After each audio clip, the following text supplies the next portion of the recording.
என்ன மக்களே, என்ன இவ்வளோ கோவம்? பயங்கர கோவமாக இருக்கீங்க போல். ஓகே, இந்த கோவம் என்ன பண்ணும் அப்படின்னு தெரியுமா? வாங்க ஒரு சின்ன ஸ்டோரி சொல்கிறேன்.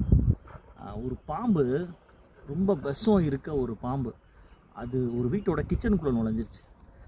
கிச்சனில் அப்படியே நெளிஞ்சு போயிட்டுருக்கப்ப ஒரு ஷார்ப்பாக இருக்க ஒரு கத்தி அதில் என்ன ஆயிடுச்சு அப்படின்னா கீறிடுச்சு. அதோட வயிறு சின்னதாக காயம் வந்துருச்சு. ஸோ அந்த பாம்புக்கு பயங்கரமான கோபம்.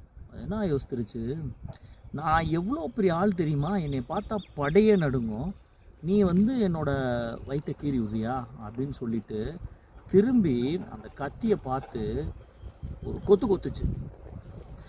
அப்புறம் என்னாச்சு அப்படின்னா கத்தியில் அந்த வாய் பட்ட உடனே ரெண்டாக பொழந்துருச்சு. ஸோ மறுபடியும் அதோட கோபம் தீரலை. சுத்தமாக அதோட அந்த கோபத்தில் அதோட அந்த அந்த கான்ஷியஸ்னஸ் அப்படின்றது ஃபுல்லாக லாஸ் ஆகிடுச்சு.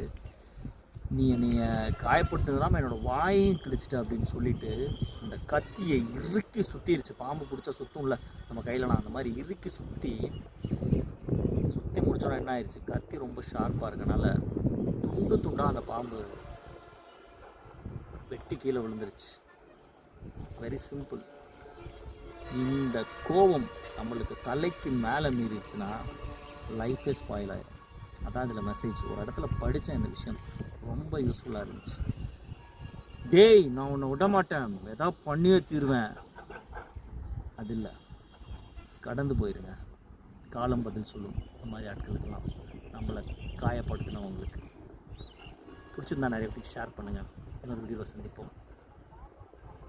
கோபம் நம்மளை கொன்றும்.